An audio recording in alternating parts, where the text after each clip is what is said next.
Travis fell in love with the perfect woman. She listened. She cared. There was just one catch. She wasn't human. She was an AI companion. But when her behaviour takes a disturbing turn, Travis finds himself at the centre of a much darker story. This is Flesh and Code, a true story of love, loss, and the temptations of technology. Listen to Flesh and Code wherever you get your podcasts. It sounds like the worst headline from a made-up story in the Daily Star ever. Eavesdroppin.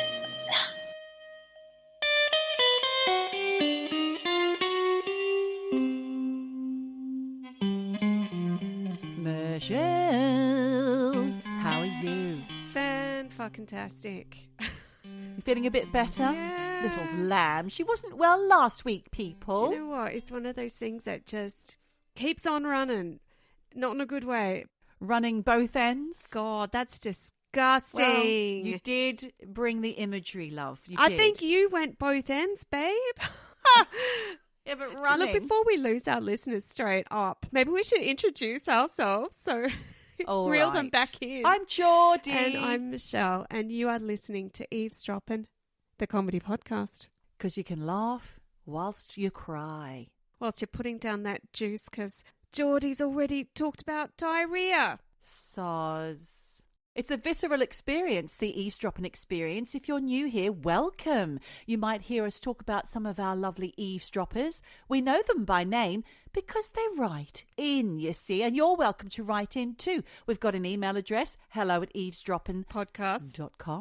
Eavesdroppinpodcast.com. Thank you, Michelle, for correcting me. I don't mind it. And we have a Patreon account where you get extra bits and pieces just for the price of a couple of coffees, one each, per month. It's easy peasy. It does mean a lot to us to have that support on our Patreon from you guys. It helps us to keep going. And yeah, we really appreciate it. We do. And we're going to give you a badge for it at some point. I know, we keep just when we get the talking moment. about that.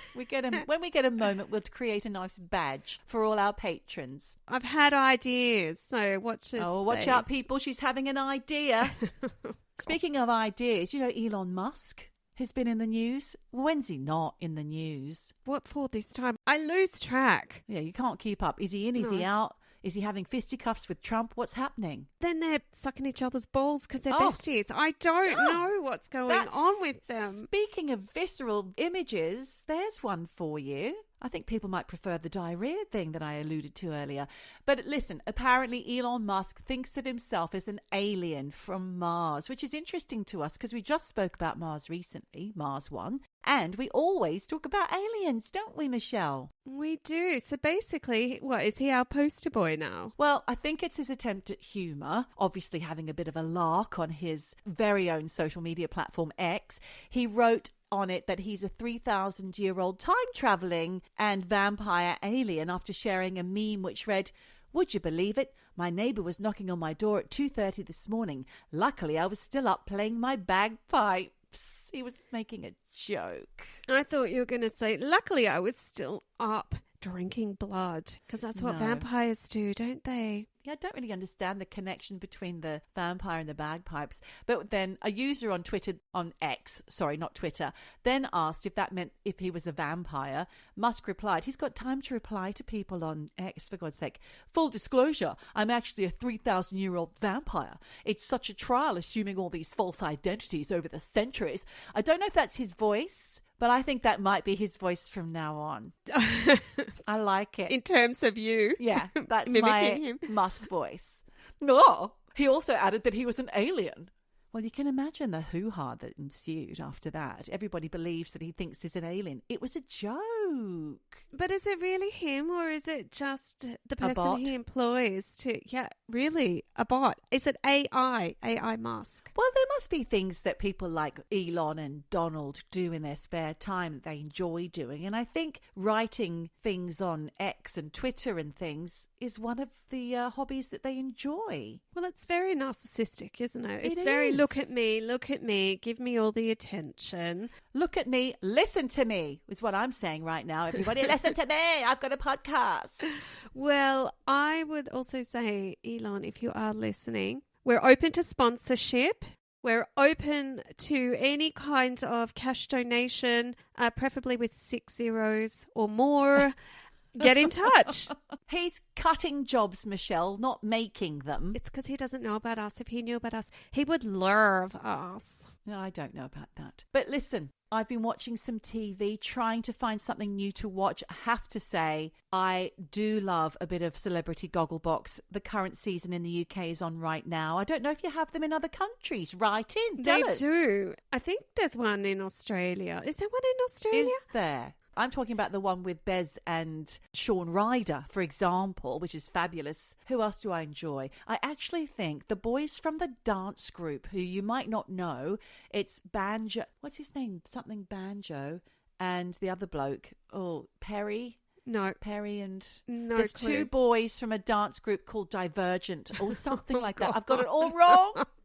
But they're very funny. Oh, They're very funny. well, we like when funny happens. Because Gogglebox is a bit hit and miss. Sometimes they just choose the wrong people. You know, eavesdroppers, I actually did put Geordie and I forward for Gogglebox. But Did you? I did, but they never got in touch. How fucking Do it dare they? again. I know. We would be so good on Gogglebox. We love to watch TV. We love to talk. I think they've been given a brief that they mustn't look at each other when they're talking. Oh, Right. also, you've got Ramesh Ranganathan, who's friends with, sitting there talking to Rag and Bone Man. What the hell? How is that even a connection? They're mates. Are they, or were they just put together for TV? I don't know. And I want to know if it's their house as well. You've got Vicky Pattinson, if that's her name, from Geordie Shores, and... I don't even know his name. The tattooed one from The Only Way Is Essex. Oh, they're all tatted up, aren't They're very they? funny as well. They're good together. And of course, Rylan and his mum, the best. She's so foul-mouthed. I also tried a few other things that might help with, our research. So I watched the new series, or one episode of the new series of Unsolved Mysteries on Netflix, which is great fodder for future episodes. But it didn't hold me, Michelle. I had to flick about. Okay, that's sad. He's losing his edge. Who? Unsolved Mysteries guy. There was no guy. Oh. I think he may have passed away, and it's all new now. It's just clips Oh. and stories. Oh, I've got it all wrong. Yeah. Maybe I'm thinking of a different show. There was a guy that used to stand there and say, "This week on Unsolved Mysteries." Yeah. Oh, bloody hell. You can get true crime cases all over the internet, podcasts, YouTube. If they're going to put time and money into cases that don't grab you, what's the point? Yeah, there might not be any point to Unsolved Mysteries. But also, I saw an advert for something on Channel 4 here in the UK for something like, I can't remember what it's called, so I've lost it now, but it was called something along the lines of forensic crime scene cleanup.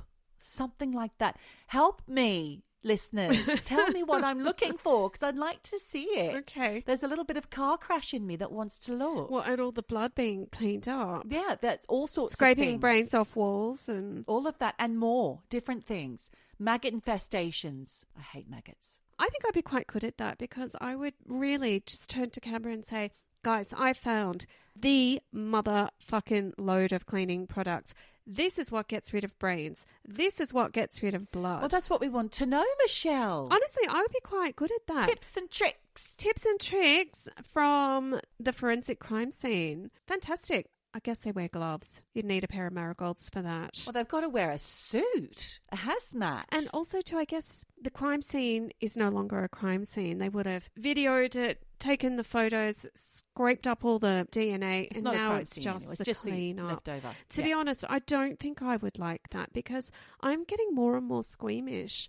The idea of blood, seeing... I have to put my hands over my eyes these days when I see any kind of program where they're stitching up someone's wound, or... it's just too much for me, Geordie. To be honest, that was what they were looking at on this week's episode or last week's episode of Gogglebox. They were watching somebody, a reality star, get a facelift.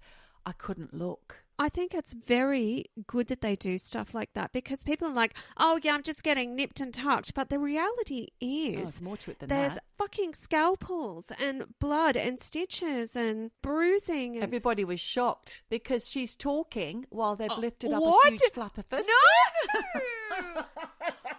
It It was like an episode of a science fiction TV show or Oh something. Doctor my Who or God. She's something. like, just a bit tighter, just a bit tighter. Yeah. But- As tight as you can, please, oh boys. my God. Yeah. Well, apparently facelifts don't even work that well. What, they come loose? Well, they do it while you're lying down. So then when you sit up, it all goes saggy again. Oh. Middle-aged ladies in particular get this thing called sarcopenia. And what it just means is, Is that just your jowls flapping down? well, no, it's rapid muscle loss everywhere. Oh. Face, bingo wings, the lot. So Vagina. I don't know about that. It's called sarcopenia. And the thing is, you can have as many facelifts as you want, but if you're not building up muscle in your face, sag, sag, sag. How do you build up muscle in your face, Michelle? Just keep laughing, keep smiling. Well, I don't know. I think Keep on smiling. I think gua sha is good. I think all of those face yoga, they build up muscle in your face. So those things are good for you. And all it takes is time and effort, not money, to do those things. Although, quite frankly, I've tried. I just get so bored. Even though I know the benefits would be good, I just can't be asked. Right. Can you? Are you good at the old gua sha? Do you do it every day? No, I do not. Every now and again I do, but I do take care of my face. I have like a 7-step system Fucking hell. practically. Well, it's not 7. It's a good 3 or 4, and they're different day and night. I don't even have a is cleanser different. right now. That's how shit Do you my not? face regime is. Oh dear. I will always cleanse. That's the number one thing I do, and moisturize. There's soap in the bathroom. That's it. No, And it's never tea put soap on tree, your and face. it rips through the old face. Anyway, Jesus. well, hopefully, for anyone who doesn't realise, we now have ads, and you can get ad-free version over on the website. You But can't. Oh, it's still got ads on the website? Yes. Oh gosh. Yeah. Okay. Oh, maybe it's all because it's part of the same RSS feed. I don't know what that means. But yes, there are still ads everywhere you go. Soz. Just hit fast forward. That's what I do. Well, maybe we're going to get a nice Moisturizer. moisturising ad in there. Hopefully it's something like Aesop or something lovely. Something lovely and healthy. And if so, send us freebies. Yes, please. Speaking of ads and podcasts, another podcast got in touch with us to say that when they were researching peakerism, which is pica when you eat things that isn't food. We recently did an episode, and we've done lots in the past. We were the only thing that came up. And now the hosts of podcast LA Not So Confidential, the premier forensic psychology podcast, are enjoying a bit of eavesdropping. So welcome, Dr. Shiloh and Dr. Matt. I've spelt his name wrong. Is that Matt? Dr. Matt and Dr. Shiloh. Is that right, though? I hope it's right. If you're still with us. And what was really nice was that they got in touch to say that they were going to be researching peakerism, and they're using our episode, I suppose. God knows how much they're going to get from the Terrar episode, but good luck with that. And thanks for letting us know, because there are a lot of other true crime podcasts who do use us for research. I do know that, and they do not give us the credit. Credit us. Credit us. Just give us a shout out. That's all we want. Let other people find us. But LA Not So Confidential, I've had a listen. It is good. It's interesting. They are both very knowledgeable. So have a listen. Oh, I will. And I'll link that in the notes over on Patreon. Lovely. And also, Charlene Happy Chappy, one of our listeners, hello, eavesdropper Charlene, she sent me a couple of things this week. Okay. First of all, she sent me a video of a crow with a northern accent saying, "Are you all right, love? You know. Are you all right, Oh, love?" my God. Apparently, they are so clever that they're like a 7-year-old child. I didn't know. Oh, my How did I God. not know that they can speak? They can't. That's AI. They can learn to speak. No, that's AI. It's not AI, Michelle. Not everything's AI. Okay. And also, I've got a little love story for you from her, because did we ask listeners to tell us how they got together? Because we did Yarnica recently from Amsterdam. No, not recently. I mean, about 3 or 4 Valentine's Days ago, we asked people for love stories. Well, I have a quick one here, if you don't mind. Charlene has given permission for me to tell the eavesdroppers about how she had been in a 10-year heterosexual relationship with a man, complete with mortgage and all the trappings, but was always questioning her sexuality, Michelle. And she needed someone to talk to about it, so she posted on Craigslist. What the hell? Craigslist killer. That's my first thought, Charlene. Be careful. I know. God knows why she used it, but she wanted a friendly ear. She doesn't know why she chose that platform, but But it did yield results. She went on a group wanting to connect, wrote a long and open post, got a few results, and the group was for women trying to connect, by the way. And she got all these results, mostly from men offering indecent proposals. Read the room, guys. Oh, God. Honestly. But then a few days later, she got a brilliant email from someone she felt a great connection with. They had a few emails back and forth, which moved to text, then calls. There was a massive connection between them. Then she came to visit Charlene for the day because they lived in different parts of the country. Again, that connection was undeniable. And when they parted ways at the station, she took Charlene's hand, they hugged, and it was sparks. Oh, my God. I love this story. It was all Charlene needed to know what she had to do next. So she moved out of that mortgaged up house with her partner, male partner, moved in with her parents. Hello, Mummy Magzo, who's also an eavesdropper. And yes, it took time for her to actually be ready to come out. But during this time, the lovebirds would go away to France, which solidified the relationship further. But then poor Charlene had to sell the house and split from this guy who she had tried to leave a few times before, but people always told her she was onto a good thing, which behind closed doors was a different story. But she felt pressure to be straight. And they've just celebrated 11 years together, married for 7. Couldn't be happier. Long live love. Congratulations, What a Charlene. beautiful story. Oh, I really Isn't love it? that. Thank you so much for sharing that story. Thank you. Michelle's getting cut. Geordie had a tear. Ben Mendel's loves brown lemonade. To you, that's a cold beer. Crack open a cold one, love. Give us a tinny. Eavesdroppin.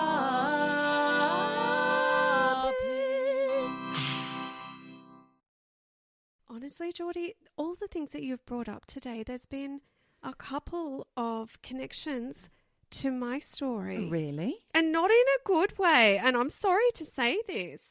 I've got a murder. Oh. Something creepy. You know, this does not start dead body in a forest or in a suitcase. This starts with a girl called Tracey Wigginton. Yeah. No G. Wigginton. She was born in Rockhampton, Queensland in 1965. It's an Aussie story. Aussie story, guys. Buckle up. Put down that juice. I'm Buckle just up. saying there's some triggers Michelle, these Australian stories are always so horrific. here. I know. I always thought we were the lucky country, but fuck me. These stories are insane.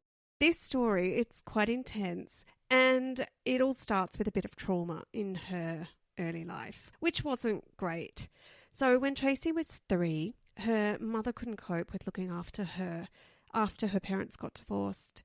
So Tracey was actually adopted by her maternal grandparents, George and Avril, who on paper were these well-off, strict Catholics. But according to Tracey, what went on behind closed doors was a bit of a different story. And years later, she would accuse her grandparents/parents of emotional and physical and even sexual abuse, saying, Oh, no. yeah, that she was always getting punished and, you know, made to feel worthless. Whether that's true or not, I feel like Tracey was always in situations where it was about control and she had to obey others. So by her teens, things had pretty much started to unravel for her.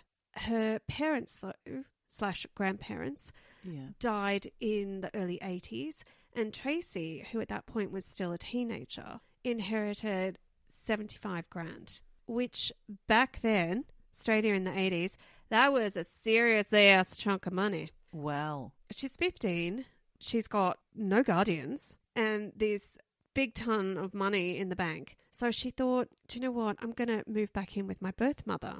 Well, that didn't last long because her birth mother could not handle the fact that Tracey was gay. She had to move out, and from there, things became quite fucked up. Put it this way, you know, she hasn't got her maternal grandparents who she said abused her.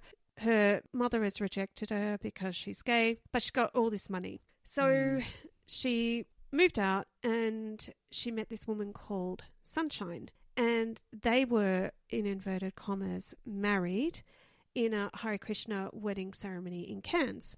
Then she started working as a bouncer at a club. She began dressing all in black, and she apparently had a collar that had a lock on it, and only Sunshine had the key to that lock. Lock on a collar? Yeah. Can you explain it? Well, like a choker, a collar. Oh. And so it was like a lock and key situation. It's like a necklace. A necklace, yeah.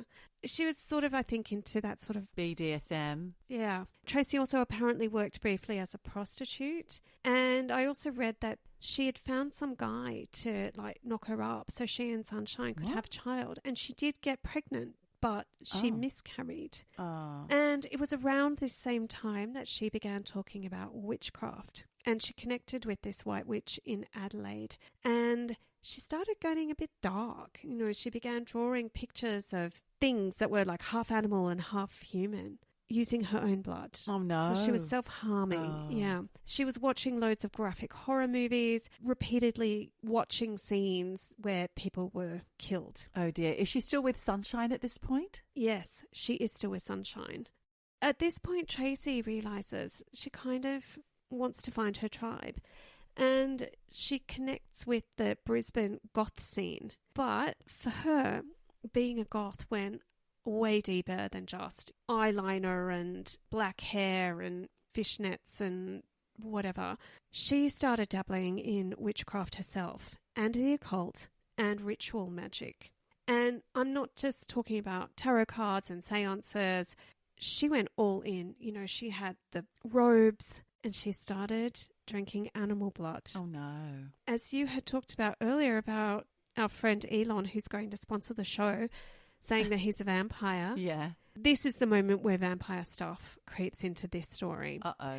Because she started telling people she wasn't like other humans and that she needed blood to survive. Oh, dear. Literally. Oh, dear. She started becoming reclusive. She began calling herself Fred. I just think about the health implications of drinking animal blood as well. It can't be good. I mean, I don't think it can be good for you. I don't know what's bad about it, but I bet there's something you could catch. Well, we thought cat hair was bad, but it turns out that's not. You can eat anything. If you're a doctor, get in touch. So she started calling herself Fred.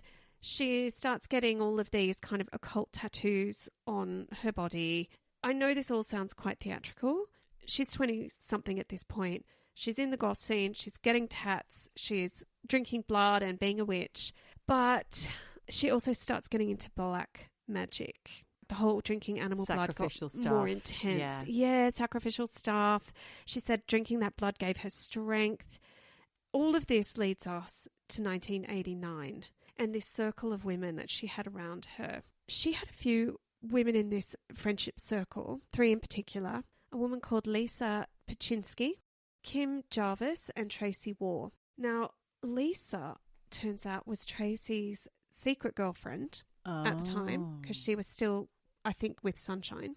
And very quickly, Lisa became intensely obsessed with Tracey. They'd only met a few weeks before and they were inseparable. And Lisa did whatever Tracey said. She was buying into this whole vampire identity. And she would later say that she was in love with Tracey. Okay. Kim and the other Tracey were more like hangers-on in this group, but they also got caught up in this drama. Now, Lisa Paczynski, she, from all accounts, was quite unstable and I would say had some mental health struggles because I'd read that she'd been hospitalised 80 times in 5 years. 80?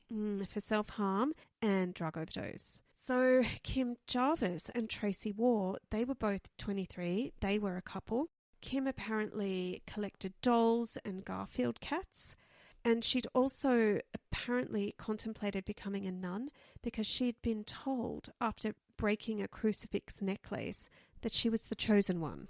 She also believed she was a destroyer in the witches' circle that Tracey Wigginton had put together. Who's telling her all this? I don't know if it's voices in her head or not. Right. It's unclear.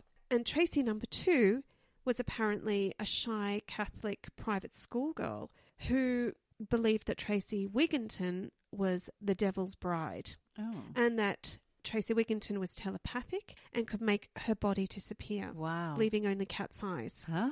Leaving only cat's eyes? Yes. There's a lot of magical thinking going on here, I think. Absolutely. Yeah, a lot of fantasy. Yep. And at this stage, Tracey Wigginton also had another alter ego called Bobby. It was Bobby, not Tracey, who convinced Lisa, girlfriend Lisa, to cut her veins so Bobby could suck the blood. Oh.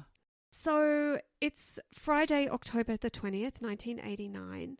And Geordie, before I get into the trigger nitty-gritty, Yeah. you know what I'm going to do here? We haven't done it for a while. What? We're going to the charts. Oh. Oh! Okay, 1989. That was a good time. I was still bopping to Top of the Pops. This was the top 5 singles according to the ARIA charts in Australia for October 1989. So number 5 was, well, you know, I'm going to be the man who walks right next to you. Well, I would walk 500 miles.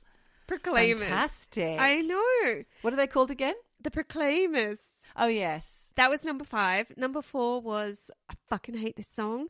I didn't even know they were Swedish. She's got the look. She's got the look. I hate this song too. You do Fucking know hate they're it. Swedish because your husband wants to listen to them all the time. He thinks they're the best. Well, they are legends in Sweden. And I didn't know they were Swedish because I had said to him, I fucking hate that German bitch with that spiky blonde hair. Stop it. She's passed away. I know, sorry, R.I.P. He was like, they're Swedish and they're national treasures. And I was like, oh, fucking hell. I wonder if they really are. They really or are. just in his mind. No, they are because we listen to Swedish radio every fucking morning. Roxette is always on. Number 3. Life is a mystery. Oh, yes, Like a Prayer. Yes, With Madonna. her dark hair. I loved Lovely. that phase, actually. I thought that was a great album. Good look. Mm. Quite gothic. With the crucifixes. in keeping with your story. Number 2, I didn't even know this song. That's What I Like by Jive Bunny. I remember Jive Bunny. No. Jive Bunny and the Mixmasters. Whatever. Moving on. No thanks. Number 1, you can sing this one. Right on Time, Black Box. Right on time. That's it. I can't remember the rest though. Dun, dun, dun, dun, Gotta dun. get up, gotta get That's up, right. gotta get up. Exactly. So that's your top 5. Just a good vibration. Just walk right in, walk right in. That's You it. did ask for I it. did ask for it. I knew that was going to be your jam. So there it is. A little bit of 80s in this dark fucking story. Because we're going to go back to Tracey now. Okay. Trigger warning, I suppose. Trigger. So it's Friday, October 20th, 1989. You're going to love this detail. The 4 women, Tracey, Lisa and Kim, they're out drinking Riccadonna Spumante. I don't even know what that is. Oh, come on. Aussie girls right in. Riccadonna. Riccadonna. Jen knows Riccadonna. She used to have Riccadonna Spumante in the house all the time. Is that like a carver? A fizzy wine? It is. It's a fake champagne. They were drinking Riccadonna Spumante at a lesbian bar in Brisbane called Lumors. Tracey starts talking about needing to feed. Oh, God. She said she wanted human blood, not animal blood this time, and that she was Oh, no. ready. Obviously, this is when the other girls should have been like, nah, not doing that. But instead, they all jumped into Lisa's green Holden Commodore and started driving around the city of Brisbane just looking for someone, essentially a victim. And they didn't have to look for long because somewhere near Kangaroo Point, they spotted a guy called Edward Baldock. He was 47. He was a father of 4, and he was even a grandfather. Oh. He'd just left the local darts club after a boozy night, and by all accounts, he was just this sweet, harmless guy who was just absolutely shit-faced and trying to get home. I don't like this. They pulled up beside him and said, "Want a lift?" Some accounts say Tracey had said basically she was a prostitute. That's why he got in the car. It was just before midnight. We're not victim blaming here. No. But either way, he jumped in and he passed out on the back seat almost immediately. And Tracey told Lisa to drive to this quiet spot in the West End down by the Brisbane River. It was dark and isolated there. And when they got there, they dragged Edward out of the car and took him down to the riverbank. I will say at this point, I'm sure the girls probably thought Tracey was full of shit. But, Geordie, what happened next is a fucking horror show. So for some reason, Edward apparently had taken off all his clothes except for his socks and had put them in a pile beside him. Don't know why. He was passed out, though. Well, he'd woken up by this stage. And Lisa was talking with Edward by the river when Tracey Wigginton came up behind Ed, took a knife out of her pocket, And when Edward saw the knife and said, "What are you doing?" Tracey just stabbed him in the back. Oh, no. And then she stabbed him in the neck. And then, trigger warning, she then pulled Edward's head back by the hair God. and stabbed him in the front part of his throat. And then after that, basically just became a free-for-all. Lisa would later say it was like a shark's frenzy as Tracey Wigginton just kept stabbing Edward in this frenzied attack, which left his head almost severed. He did not deserve that. No. And I saw a picture of him. You know, he just looked like this kind of sweet dude with a pair of stubbies on and a T-shirt that had an iron-on transfer. You know, he was just a normal bloke. Yeah. You know, he did not deserve this. She apparently stabbed him 27 times, and apparently there was forensic evidence that someone had pushed their fingers into some of his stab wounds. Oh, my God. After this stab attack, Tracey apparently sat down beside Edward's body and just smoked a ciggy, watching him die. And she later said she just felt nothing. So at this point, Lisa went back to the car, leaving Tracey to drink Edward's blood by the riverside. And 15 minutes later, Tracey returned to the car, having washed her hands and the knives in the river, or knife in the river. But as they all drove away, Tracey number 2, Tracey Waugh, said she could smell blood on Tracey Wigginton's breath. Oh, God. And I almost feel like being sick in my mouth with that detail. You okay? Yeah. Edward's body was discovered the next morning by a rower who had gone down to the river that day. Police arrived and were immediately confronted with this bizarre ritualistic scene because apparently the body was laid out carefully.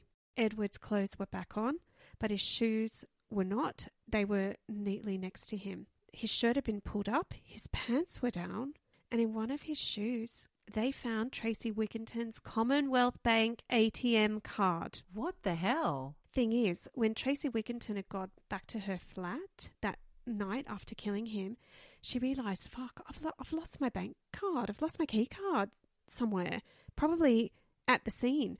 So she drove back and searched for it, but didn't find it. So I wonder if someone else had found the body, found that key card, put it in the shoe, and then fucked off and didn't want to get involved. That was it for police. They had their link, and it was just a matter of time before they found Tracey. So they went and knocked on Tracey Wigginton's door, and she said, yeah, I had been down by the river, but I don't know anything about murder. And the police actually believed her at first, but by the end of that day, all 4 women had been arrested. And once Kim Jarvis had started talking, the entire story came pouring out of her. And she told police about Tracey's obsession with drinking blood, about the plan, about the stabbing, and how Tracey apparently had said the killing had felt right. The police were fucking horrified. Yeah. Not just by the crime, but by this lack of emotion around it all. And then when Tracey was questioned again, she did admit it. She didn't try to wriggle out of it or blame anyone else. She said it was her idea and that she felt nothing. And of course, the case became news all over Australia, not just because of Edward, but because of Tracey. And the tabloids dubbed her the Lesbian Vampire Killer. It sounds like the worst headline from a made-up story in the Daily Star ever. I know, but it was fucking true. And it was all packaged up like a horror story, you know, with like young lesbian witches, bloodlust, ritual murder. But for poor Edward's family, because he had a wife and kids, this was just another kick in the balls. Because now their dad wasn't just gone, he was part of this ridiculous headline. The story did become all about Tracey. She was 183 centimetres tall, so that's tall. A tall girl. She was big. She is what, in the 80s, people called a little bit butch.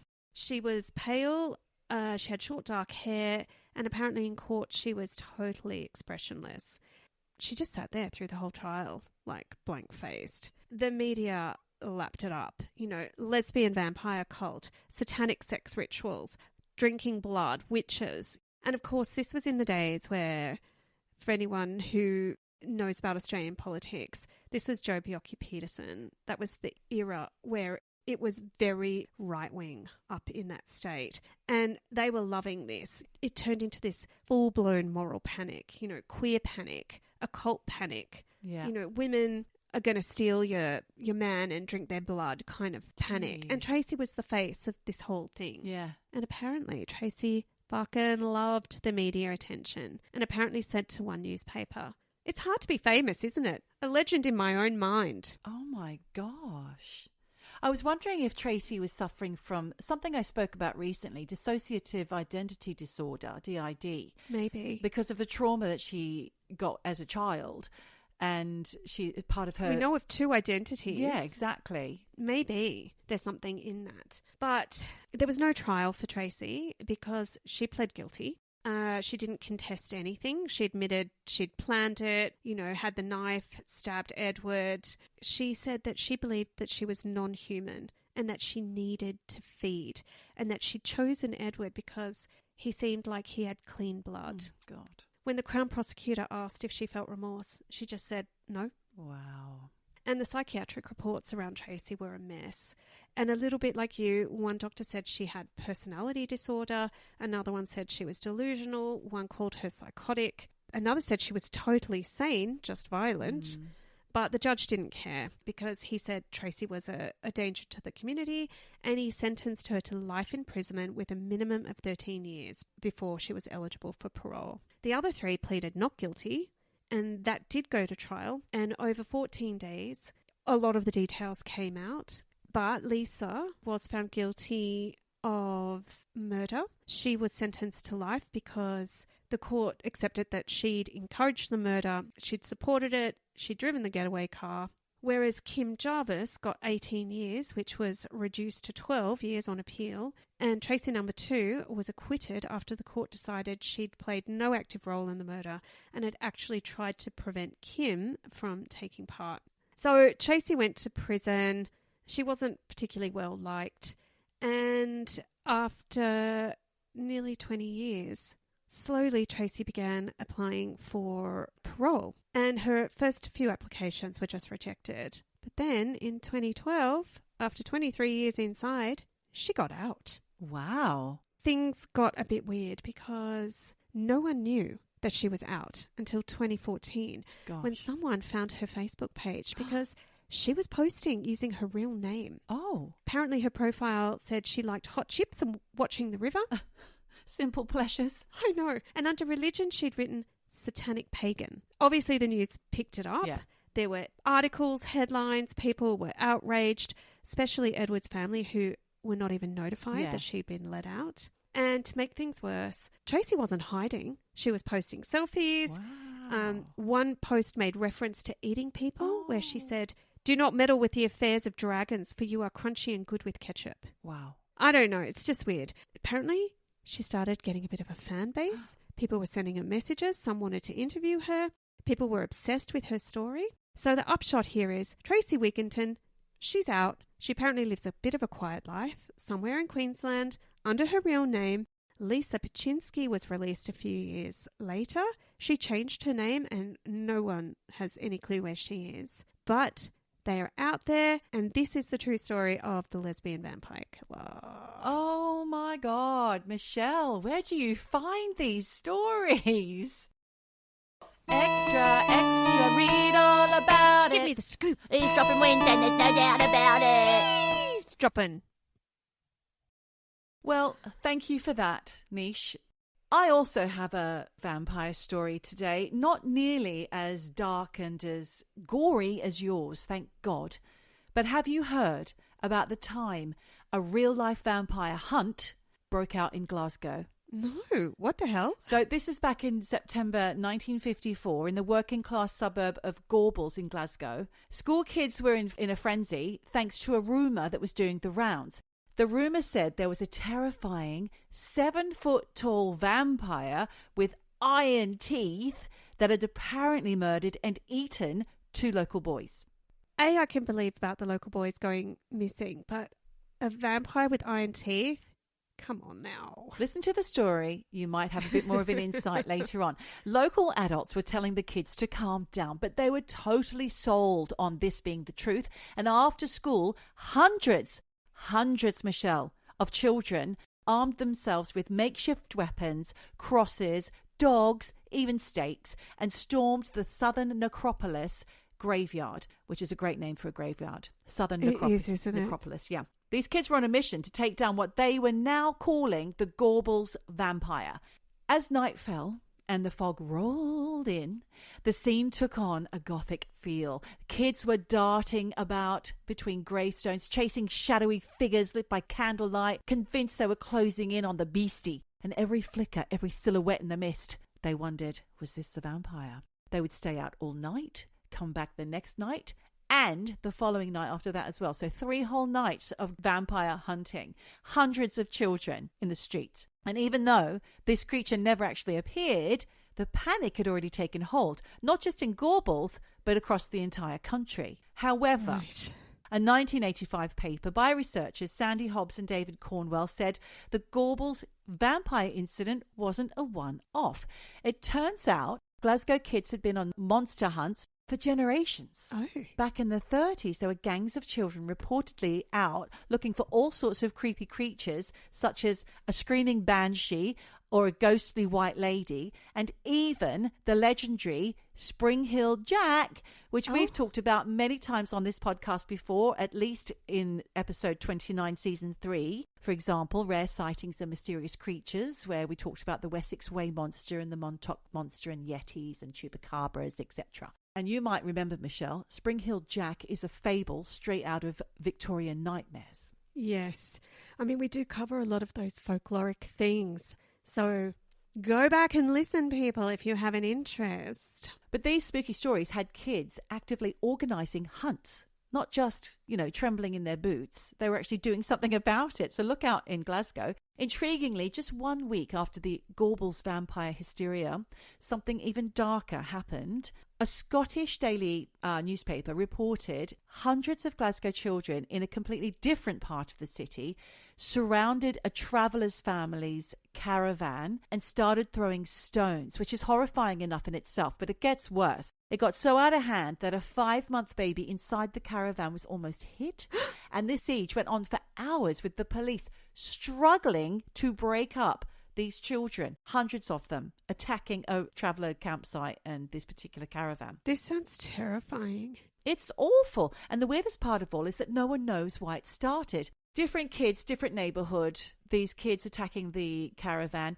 but the same mob mentality, the same unchecked hysteria. It can happen in kids, and we've seen it recently happening in adults. So why did the Gorbals vampire story blow up the way it did? Well, I mean, a mob of kids hunting a 7-foot vampire in a graveyard is headline worthy, but was there something else going on in the background? Well, it just turns out, Michelle, there was weird timing associated with the story. Because just months before this Gorbals drama, in the United States, they were up to their ears in their own moral panic over comic books. Oh. In 1954, the US Senate Subcommittee on Juvenile Delinquency, which was a real thing, basically criminalizing teenagers, held dramatic hearings blaming horror and crime comics for corrupting the youth. Now, going back to your story, you talked a lot about Tracey Wigginton. Tracey Wigginton, who just loved to soak up these murderous scenes over and over again. Horror movies, yeah. Well, this is like these kids in America. They're supposedly being ruined by stories full of vampires, ghouls, and blood-soaked murder. Oh, I just don't know that I like the idea of this. Kids are smart. They can differentiate between fantasy and real life. Is it really to blame? It's like blaming video games for and records. People wanting to murder. And yeah. Judas Priest for school shootings. I don't buy into this, but there's always a religious right. And they definitely did do something about it, because it all led to the creation of the Comics Code Authority, which is a harsh set of rules that effectively banned anything even remotely scary or subversive. So God help them nowadays with the likes of Squid Game. Oh my God. Suddenly you couldn't publish a comic in the US if it had a vampire, a werewolf, a zombie, or even a scene of horror. So back to Archie comics for America's teens. And Bugs Bunny. But just as all that hysteria was hitting peak levels in America, it appeared to jump the pond and land in the UK. So when those kids in Glasgow went monster hunting in the graveyard, it played perfectly into that fear. Comics are corrupting our children. Newspapers are picking up on the story, and before long, politicians are blaming American horror comics for warping young minds. As a result, everybody's up in arms, and this is the early 50s. So there's a really concerned alliance of parents, teachers and vicars who campaign to get these comics banned in the UK as well, because they say they're corrupting kids and turning them violent, making them disrespectful. These crusaders went on to claim that there was a man in Kent who died in a shootout with police who had surrounded himself with piles of gunman comic books. So they're just blaming comics for everything. It's so ridiculous. The British Home Secretary, thankfully, who was investigating this, basically called bullshit. So the moral campaigners lost credibility. Yeah, of course. Thank God. Their campaign fell apart, that is, until 1955 with the mysterious vampire stalking in Glasgow. And this was enough to help it become an actual law, the Children and Young Persons Harmful Publications Act. So it doesn't say that horror comics or comic books were out. It just said things like stories told in pictures that featured crime, violence or incidents of a repulsive or horrible nature. But that's what kids want. I know, but if it had anything gross, violent or vaguely spooky in there, it was banned. So it was illegal then to publish, sell or import these kinds of comics. And even worse, it handed police massive powers to search, seize and shut things down. And all this because some kids went vampire hunting in a Glasgow graveyard. A bunch of overexcited school children, a monster myth, foggy cemetery. Just making shit up. This censorship lasted for decades. But they believed what they saw, these children, and they weren't the first ones. Because we know from stories we've done on this podcast, from Spring Hill Jack and the Mothman, even the Highgate Vampire that we spoke about in season 5, episode 44 on Halloween. Then I found, whilst researching this though, Michelle, something really curious that I need to tell you. Okay. Even though it's nothing to do with vampires. Have you heard of the Sandown Clown from 1973 on the Isle of Wight? No, but it's already giving me creep vibes. Yeah. Clown vibes are always creepy. No one loves a clown. 2 children in 1973 on the Isle of Wight reported meeting a tall, odd, clown-like creature with a strange face, red hands, and a bizarre metal hut in the woods. What? He said his name wasn't important, claimed he had no name, and showed the kids around. I've got more to that about the name in a minute. Adults dismissed it, but the kids swore it was true. On further research, I found an article in something called On the Wight, meaning Isle of Wight, that goes into a lot more detail and makes us wonder if this might just be a tourist tale. The article in On the Wight said it all started near Lake Common, Sandown, when a girl called Faye and a boy whose name was never released were playing near the river when they heard this bizarre wailing sound like an ambulance siren, but it was off somehow and it felt really out of place. Obviously, they went to investigate and they found this being that I just described, over 7 feet tall, dressed in weird clown-like gear, face like a mask, no neck, wooden slat limbs, odd clothing. He had triangle eyes, a square brown nose, yellow lips, and he did have a name. He called himself Sam, or as he put it, hello, and I am all colours Sam. Oh, what the fuck? Yeah. Okay. He had, this is my favourite bit, he also had a black knobbed microphone with a cord. There is a picture. I'll send you the link, which he used to stop the wailing noise and talk to the kids, although apparently he could speak without it, even though he barely moved his lips, which was even more unsettling. I swear to you, this guy, I'm getting 100% peed vibes here. Really, it's not good. This is going to make it even more so because Sam invited the kids into his little hideout, Fucking hell. which was a 2-floor metallic hut he'd built himself near a wooden bridge. They went in, weren't they terrified? And they hung out with him for about an hour.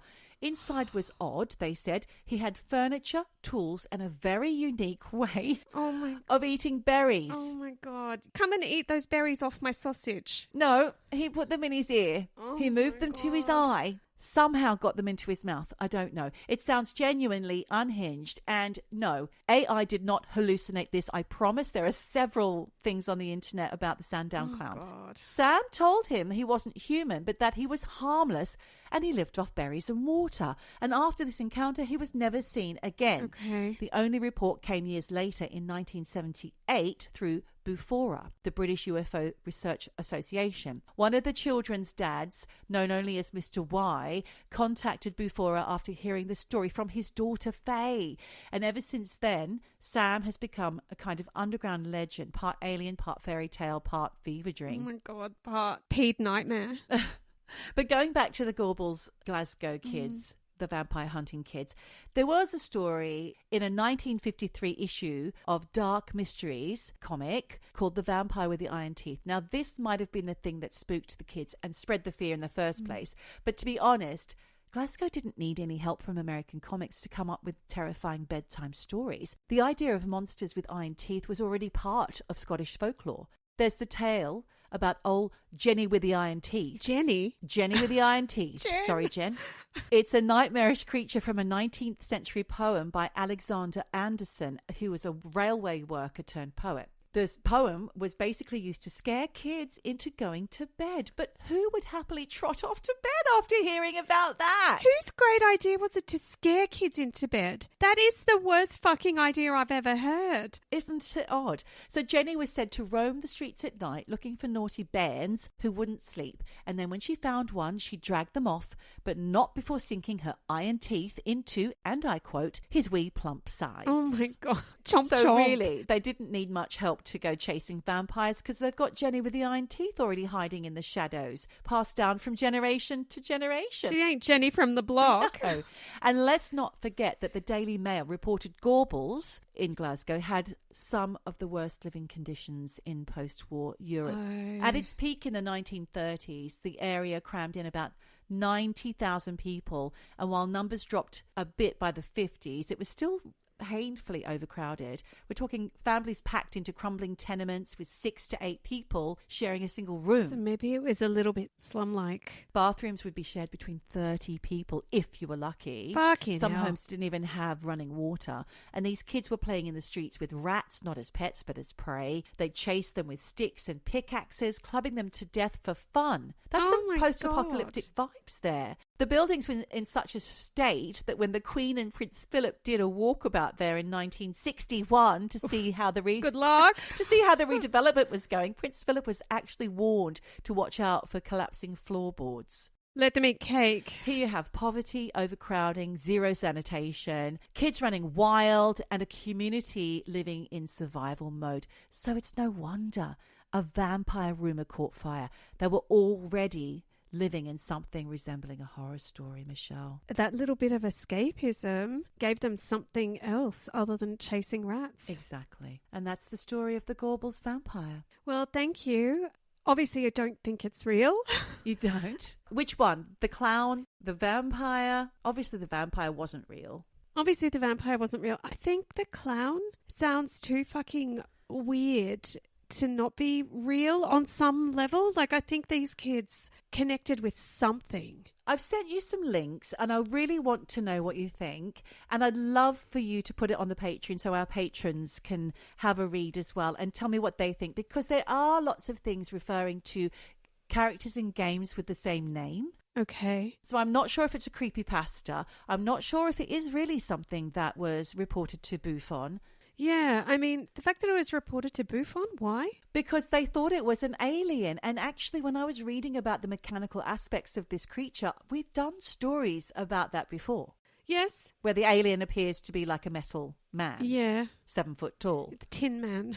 Wizard of Oz style. Yeah, look, I don't know. I will take those links. You take them. I will put them on the Patreon along with all the other links, and our lovely patrons can check those out. There's all sorts of goodies there. I will say, for anyone who went to the website last week or a couple of weeks ago when we did the AI episode and wondered why there were 2 women who looked like they were on a private jet. That was AI's version of Geordie and I. Wow, I look like Kim Cattrall as well. I just love that they put us in like off-the-shoulder dresses. It was like, what the fuck? Why are we wearing that on a flight? Why aren't we in a tracksuit? And I look cross-eyed. You actually do look like Kim Cattrall, but they made me cross-eyed. So fuck you, AI. And we've both got these like sweaty top lips as well. I know. Did the aircon break on our private jet? I think the champagne wasn't flowing fast enough in my case. But yes, so please go check that out on the website. It's full of good stuff. Good stuff. Go there. And also we have one more favour to ask. If you haven't already voted for us in the British Podcast Awards, voting's still open. We're in listener's choice. Go into the link that's provided, British Podcast Awards, and look for Eavesdroppin, no G, big pink picture of us. Write your emails and then go ahead to your emails and Confirm. verify. Yes. Thank you. We appreciate that. Thank you so much. And right now, I think it's time for us to say farewell. And there's only 3 words, or 3 things we have to say. Wherever you are. Whatever you do, just keep eavesdropping. Eavesdropping. Eavesdropping. Dropping. Eavesdropping. Dropping. Eavesdropping. Eavesdropping. Dropping.